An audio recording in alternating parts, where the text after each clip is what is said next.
अच्छा, आपको लग रहा होगा आज से इंडिया वर्सेस अफगानिस्तान की वनडे सीरीज शुरू हो रही है। नहीं, मतलब शुरू तो हो रही है, लेकिन आप ऐसा समझ लो कि आज से शुरू हो रहा है इंडियन टीम का मिशन वर्ल्ड कप 2027। पिछले 2 सालों में हमने ओडीआई क्रिकेट को इग्नोर होते हुए देखा है। हमने देखा है कि किस तरह टी20 और टेस्ट क्रिकेट ने रूल किया है। वैसे भी वनडे क्रिकेट के बारे में तो ये फेमस है कि ये मरता हुआ फॉर्मेट है, अगर कुछ बचेगा तो टी20 और टेस्ट क्रिकेट। लेकिन ये बात याद रखिए कि क्रिकेट की सबसे बड़ी ट्रॉफी आज भी वनडे वर्ल्ड कप है। वर्ल्ड टेस्ट चैंपियनशिप और टी20 वर्ल्ड कप हर 2 साल में भले ही हो जाए, लेकिन आज भी जो वैल्यू वनडे वर्ल्ड कप को मिलती है उसकी बराबरी और कोई नहीं कर सकता। अब जबकि वनडे वर्ल्ड कप 2027 की डेट भी आ गई है, तो इंडिया की रोड टू साउथ अफ्रीका शुरू हो गई है और उनका पहला स्टॉप है अफगानिस्तान वनडे सीरीज। मुझे पता है इस पर अभी बहुत ज्यादा निगाहें नहीं रहेंगी। एक तो विराट कोहली नहीं है, उनकी वजह से व्यूअरशिप ड्रॉप होगी, लेकिन गौतम गंभीर और शुभमन गिल के सामने बड़े सारे सवाल हैं। इन सवालों पर थोड़ा आज फोकस करते हैं कि वनडे टीम में अब क्या बदलाव हो सकते हैं या होने वाले हैं और किन चीजों पर फोकस रहना चाहिए। वीडियो देखना मजा आएगा, और अगर मजा आ जाए तो वीडियो अपने दोस्तों से शेयर करना, चैनल को भी सब्सक्राइब करना। शुरू करते हैं।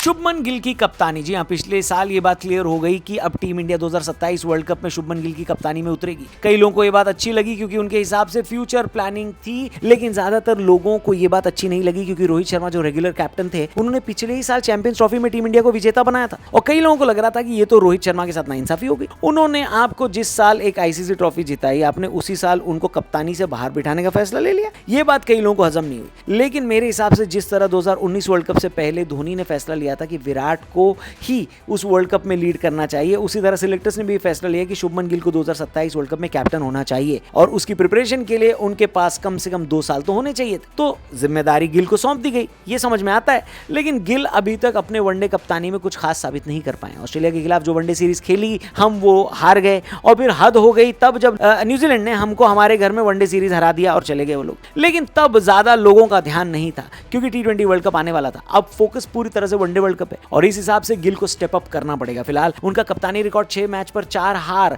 और 2 जीत का है। क्या आपको लगता है 27 वर्ल्ड कप हम गिल की कप्तानी में जीत पाएंगे? जो भी आप सोचते हो कमेंट करके बताना। दूसरा सवाल ये कि क्या रोहित शर्मा की तरफ ये टीम देख रही है 2027 वर्ल्ड कप खिलाने को?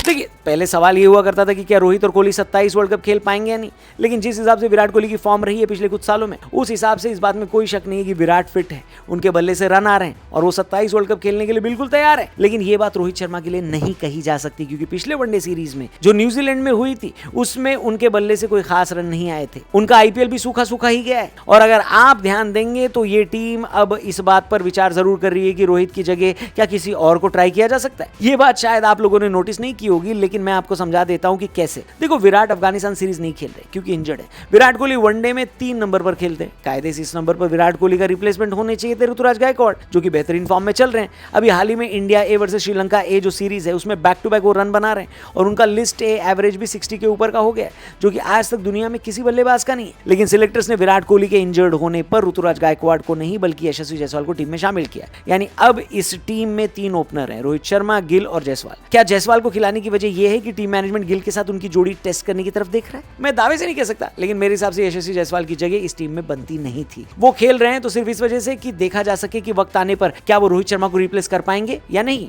खैर, आगे बढ़ते हैं। तीसरा सवाल, विराट कोहली की फिटनेस। हम आपको बता दें, जब से ये बात अनाउंस हुई कि विराट कोहली अफगानिस्तान के खिलाफ वनडे सीरीज नहीं खेल रहे हैं,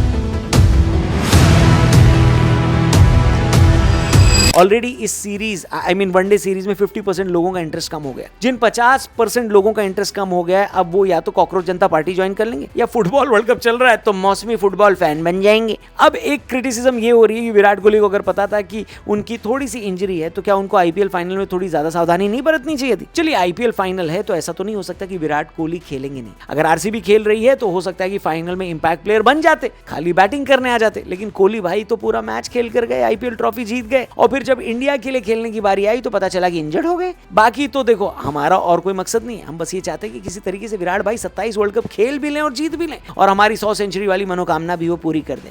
सुनने में आ रहा है कि विराट कोहली की रिकवरी तेजी से हो रही है और अफगानिस्तान सीरीज में वो नहीं दिखेंगे तो इंग्लैंड सीरीज में उनके वापस आने की संभावना बन सकती है। उम्मीद करते हैं कि ये बात सच हो, क्योंकि 2 बैक टू बैक अगर वर्ल्ड कप से पहले वनडे सीरीज में विराट कोहली मिस होते हैं तो मेरे हिसाब से ये टीम मैनेजमेंट उनकी जगह पर भी सवाल खड़े कर देगी। आखिर आप ऋतुराज गायकवाड़ को कब तक टीम से बाहर रखोगे, बताओ? अगला सवाल, मोहम्मद सिराज वनडे सीरीज में शामिल नहीं है। अब टीम मैनेजमेंट ने यह भी नहीं बताया कि आखिर उनको रेस्ट दिया जा रहा है या फिर वो वर्ल्ड कप की स्कीम में शामिल नहीं है।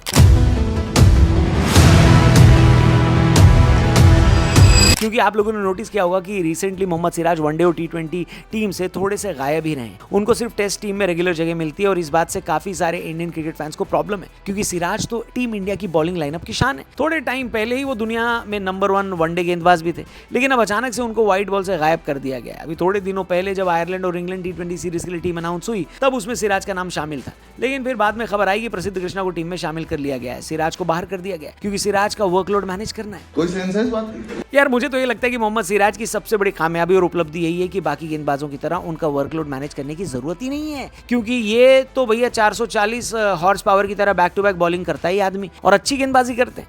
उनको ऐसा कोई इंजरी कंसर्न भी नहीं होता है जैसे बाकी फास्ट बॉलर्स को होता है। लेकिन अब सिराज को व्हाइट बॉल से एकदम ही अलग बिठा दिया गया। वजह दी जा रही है वर्कलोड मैनेजमेंट। अगला टेस्ट मैच इंडिया को नवंबर में खेलना है, यानी आप चाहते हैं कि मोहम्मद सिराज जून से लेकर नवंबर तक खाली रेस्ट करें? बताइए। उनकी जगह पर लेकर आए आप प्रसिद्ध कृष्णा को। प्रसिद्ध कृष्णा भी सिराज की तरह IPL खेले, उसके बाद अफगानिस्तान के खिलाफ ये टेस्ट मैच में भी शामिल थे। अफगानिस्तान के खिलाफ आज से शुरू होने वाली ODI सीरीज में भी प्रसिद्ध कृष्णा का नाम है और अब उनको सिराज की जगह T20 टीम में भी खिलाया जा रहा है। तो जो सिलेक्टर सिराज के वर्कलोड के लिए इतना परेशान है, क्या उनको प्रसिद्ध कृष्णा का वर्कलोड मैनेज नहीं करना होता? क्योंकि प्रसिद्ध तो सिराज से बहुत ज्यादा इंजर्ड होते हैं। भाई ये बात तो मुझे समझ में नहीं आती, आप लोगों को आ रही है तो कमेंट करके बताना। सोशल मीडिया पर तो ऑलरेडी कहा जा रहा है कि सिराज के साथ साजिश हो रही है, क्या आपको भी लगता है? कमेंट करके बताना। बाकी आज धर्मशाला में जो मैच होने वाला है उसकी पूरी अपडेट लेकर कल हम हाजिर होंगे ही, क्योंकि बहुत इंपॉर्टेंट सीरीज है। इनफैक्ट क्या आप लोगों को पता है कि ये इंडिया और अफगानिस्तान के बीच पहला वनडे बायलैटरल सीरीज है? इससे पहले इंडिया और अफगानिस्तान सिर्फ वर्ल्ड कप और एशिया कप में आमने सामने आते थे। आज का मैच इसलिए भी इंपॉर्टेंट है क्योंकि श्रेयस अय्यर को ODI इंटरनेशनल में 3000 रन पूरे करने के लिए 23 रन ही चाहिए, जबकि कप्तान गिल को सेम माइलस्टोन पूरा करने के लिए 47 रन चाहिए। क्या लगता है आपको, अफगानिस्तान भारतीय क्रिकेट टीम को